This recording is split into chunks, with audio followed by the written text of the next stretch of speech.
ज्यादातर किसानों को लगता है कि अच्छी खेती जो है वह कड़ी मेहनत और साथ ही साथ किस्मत के भरोसे होती है।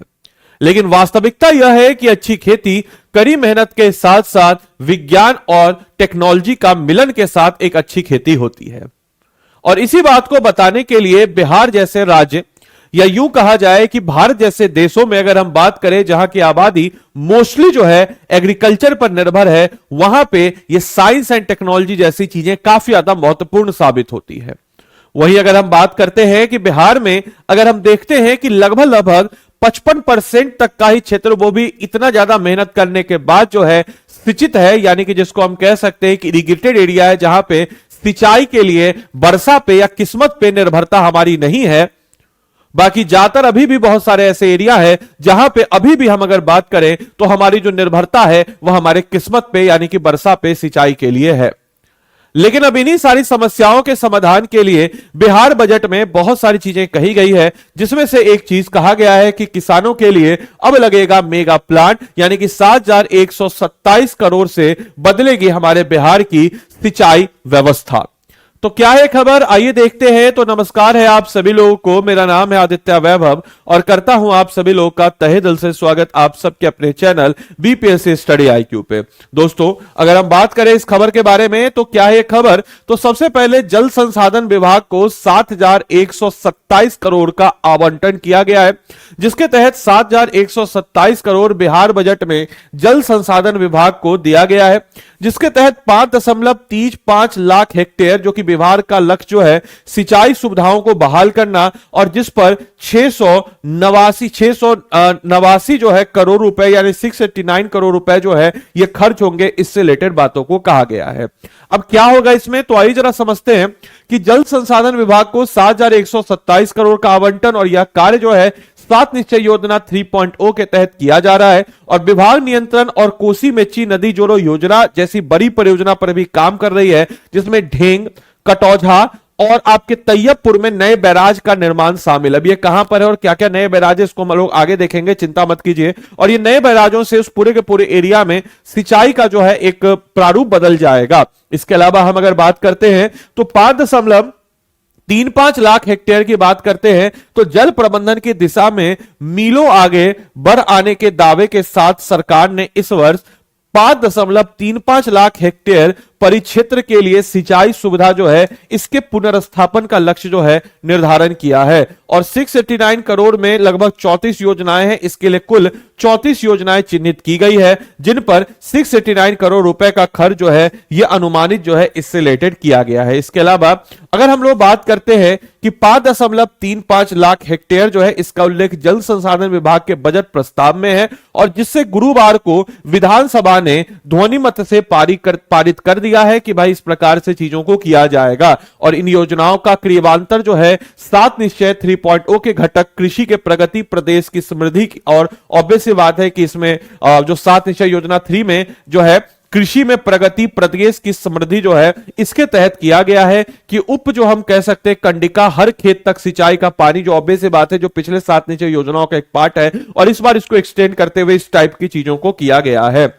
इसके अलावा अगर हम बात करते हैं तो सिंचाई और बाढ़ दोनों से रिलेटेड योजनाएं, क्योंकि होता क्या है कि हमारे यहां बाढ़ और सुखाड़ दोनों की समस्याएं होती है, तो अब दोनों को अगर आप मिला देते हैं यानी कि फ्लड और ड्राउट, तो जहां पे एक्सेसिव वाटर है, सरप्लस वाटर, वहां से पानी की कमी हो जाएगी, और जहां पे पानी की कमी है वहां पे पानी उसको मिल जाएगा। तो ऐसा ही कुछ सिंचाई और बाढ़ की विभिन्न परियोजनाओं पर खर्च हो गए धनराशि यानी कि 7,127 करोड़ जो है 35 लाख, यानी कि वित्तीय वर्ष 2026-27 के लिए जल संसाधन विभाग का बजट प्रस्ताव 7,127 करोड़ 35 लाख 1,000 रुपए का है। वहीं अगर हम बात करते हैं तो 4,836 करोड़ 18 लाख, इसमें से 4,836 करोड़ 18 लाख रुपए योजना जो है ये इसके मद में हमको नजर आता है। वहीं अगर हम बात करते हैं तो सिंचाई और बाढ़ की विभिन्न परियोजनाओं पर खर्च होगी धनराशि, और इस राशि में सिंचाई और बाढ़ की विभिन्न परियोजनाओं पर खर्च होने वाले राशि की बात करें तो 53.53 लाख हेक्टेयर वाले एरिया में, और साथ ही साथ 38.13 लाख हेक्टेयर, यानी कि अगर हम बात करते हैं तो बिहार में संबाधित सिंचाई क्षमता जो है ये इतनी है। और साथ ही साथ अगर हम बात करें तो सुविधा कितनी पे मिल रही है, तो 38.13 लाख हेक्टेयर पे ही सिंचाई की सुविधा है। इसके अलावा हम अगर बात करें तो बिहार में बहुत सारे ऐसे एरिया भी हैं जो कि आपके आज भी बाढ़ प्रभावित, जहां पे एक्सेसिव वाटर है। तो प्लान क्या है, तो 7 निश्चय योजना 3 के अंतर्गत कराए जाएंगे कुछ काम, जिसके तहत अगर हम बात करें तो इसके तहत क्या किया जाएगा, तो कुल सृजित सिंचाई क्षमता यानी कि सिंचाई क्षमता कितनी है, तो 38.13 लाख हेक्टेयर, और 9.21 लाख हेक्टेयर जो है इसको वापस से रिवाइवल किया जाएगा और उपयोग में आ सकता है। और उपयोग में आ रही क्षमता कितनी है, तो 28.93 लाख हेक्टेयर जो है ये उपयोग में आ रही क्षमता है। इसके बाद अगर हम बात करें तो इस 7 निश्चय योजना 3.0 के अंतर्गत अगर हम देखें तो पिछले वर्ष में 2026 में सिंचाई जो सुविधा है उसका पुनर्स्थापन किया गया, जिसके तहत 5.35 लाख हेक्टेयर से करके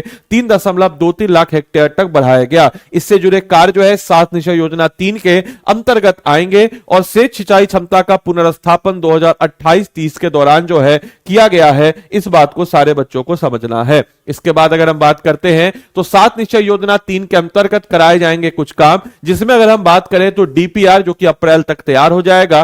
3 बैराज की विस्तृत 3 बैराज की परियोजना जो है इसकी तैयार अप्रैल तक कर दी जाएगी। 3 बैराज कौन कौन से भी आपको बताते हैं। इसके अलावा पीपीआर पर केंद्रीय सहमति, यानी कि अगर हम बात करते हैं कि केंद्रीय जल आयोग ने इस बैराजों में प्रारंभिक परियोजना यानी कि जिसको हम कहते हैं कि प्राइमरी जो परियोजना होता है इस पर अपनी सहमति दे दी है। और सिंचाई परियोजना में प्रगति पर 7.63 लाख हेक्टेयर, यानी कि जिसमें कोसी मेची नदी जोड़ो योजना जो कि इंडिया का दूसरा लार्जेस्ट रिवर लिंकिंग प्रोजेक्ट है आफ्टर केन बेतवा के बाद, तो इस पर भी ध्यान दिया जाए। तो वर्तमान में 7.63 लाख हेक्टेयर क्षेत्र के लिए सिंचाई परियोजना पर काम चल रहा है, जिसमें कोसी मेची नदी जोड़ो परियोजना और उपयुक्त बैराज जो है यह भी इसमें शामिल किया गया है। 3 बैराजों की योजना की बात करते हैं तो सबसे पहले आता है ढेंग जो कि सीतामढ़ी में है। यह ढेंग सीतामढ़ी जिला में है, बागमती नदी पर, और बागमती नदी पर एक प्रमुख बैराज का निर्माण है। सिंचाई क्षमता इससे जो है सीतामढ़ी, शिवहर, पूर्वी चंपारण, मुजफ्फरपुर, दरभंगा ये सारे के सारे एरिया जो है इससे सिंचित होंगे। 1.16 लाख हेक्टेयर के एरिया में है। बाकी अगर हम बात करते हैं दोस्तों तो दूसरा क्या है, तीसरा तो जो दूसरा बैराज है वह है हमारा कटौझा बैराज। क्या आपका जिला भी इसमें शामिल है, कमेंट बॉक्स में लिख के बताएंगे। मुजफ्फरपुर और सीतामढ़ी की सीमावर्ती क्षेत्र, इसमें भी बागमती नदी पे किया जा रहा है और बागमती नदी पर एक प्रमुख बैराज का निर्माण है। इससे मुजफ्फरपुर, दरभंगा, सीतामढ़ी और समस्तीपुर जो है ये काफी सिंचित होंगे। तीसरा बैराज जो है तैयबपुर बैराज परियोजना, ये किशनगंज जिला तैयबपुर के पास महानंदा नदी पर बनाया जा रहा है और एक प्रमुख बैराज का निर्माण प्रस्तावित है। इससे 0.27 लाख हेक्टेयर जो है पानी और किशनगंज जिला जो है यह इससे सिंचित होगा। इसको भी दिमाग में रखते हुए चलना है। इसके अलावा बाढ़ नियंत्रण कार्य के अंतर्गत 216 योजनाएं जिसमें बाढ़ नियंत्रण और कटाव निरोध स्वीकृत किया गया है और 450.80 करोड़ जो है कुल बजटीय आवंटन है, जिसके तहत कोसी और गंडक जो है नेपाल का क्षेत्र है, यहां पे 56.11 करोड़ और 30 जो है सुरक्षात्मक कार्य जो है यहां पे आपके समक्ष जो है कराए गए हैं। इसके अलावा ये आपके लिए एमसीक्यू है। बिहार बजट 2026-27 में जल संसाधन विभाग के संदर्भ में निम्नलिखित कथनों पर विचार कीजिए और कौन सा कथन सही है अपना उत्तर कमेंट बॉक्स में बताएं। बाकी आप सभी लोग को बताते चले कि अगर आप बीपीएससी की तैयारी करना चाहते हैं तो आप लोग के लिए आज एक सुनहरा ऑफर है। आज बेसिकली आपका आरंभ 19.0 बैच का एडमिशन का आखिरी दिन है। आपको बताते चले कि हमारे ऑफर का भी आज ही आखिरी दिन है, तो ऐसे बच्चे जो अभी भी इनरोल नहीं किए हैं जाकर के आप इनरोल कर सकते हैं। अगर आप इनरोल नहीं करेंगे तो कहीं ना कहीं आप जो है अपनी तैयारी में, हम ये नहीं बोले कि आप सेल्फ स्टडी तैयारी नहीं कर सकते, आप कर सकते हैं, लेकिन आजकल के इस भागते हुए बदलते हुए दौर में समय की सबसे ज्यादा कीमत है और इसी समय की सबसे ज्यादा कीमत है और आपकी इसी समय को बचाने के लिए हम लोग जो है आपको जबरदस्त बैच देते हैं और अभी तक का बेस्ट बैच है आपके बीपीएससी सेगमेंट का। आपको बताते चले हम लोग 750 प्लस टॉपिक्स को आइडेंटिफाई करते हैं और 750 प्लस टॉपिक को आइडेंटिफाई करके प्रीलिम्स और मेंस दोनों पॉइंट ऑफ व्यू से आपको एक इंटीग्रेटेड अप्रोच के साथ हम लोग आपको कवर अप कराते हैं। अब ये क्या होता है इंटीग्रेटेड अप्रोच? तो इंटीग्रेटेड अप्रोच यानी कि आपके नींव को, आपके फाउंडेशन को बिल्डअप करना।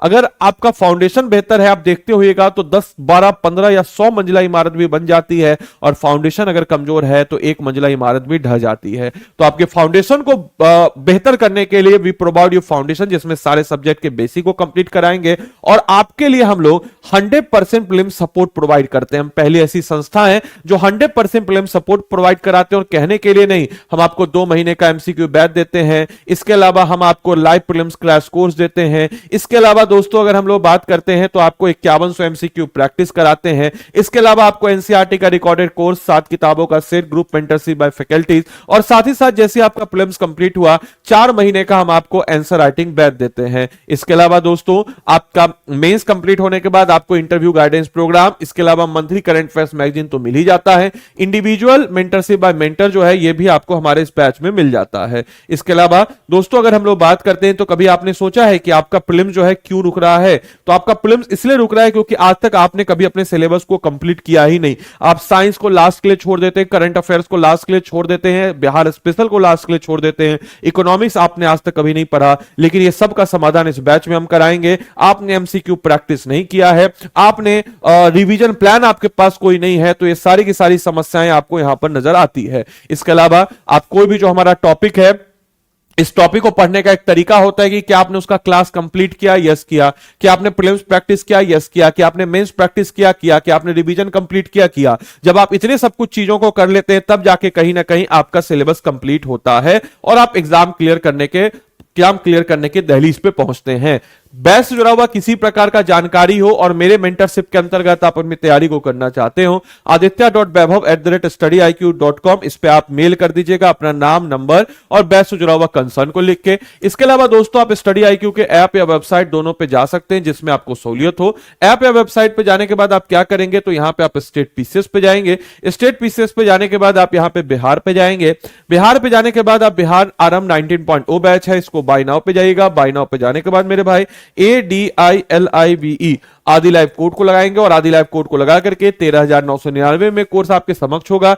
हिंदी इंग्लिश जो भी आपको कोर्स सही लगे इसमें आप चुन लीजिएगा, जिसमें आपको किताबें पहुंच जाएंगी। लेकिन याद रखिएगा कोड आपको क्या लगाना है, तो आदि लाइव ही कोड लगाना है, क्योंकि आदि लाइव कोड लगा के ही आपको इस बैच में एनरोलमेंट मिलेगा। इसके अलावा 9289996924 इस नंबर पे आप कॉल कीजिएगा और कॉल करके बता दीजिएगा कि आपको जो है आदित्य सर का मेंटरशिप चाहिए। तो चलिए मिलते हैं अगले सेशन में, तब तक के लिए सारे बच्चों को bye bye, take care, thank you and thanks for watching this session.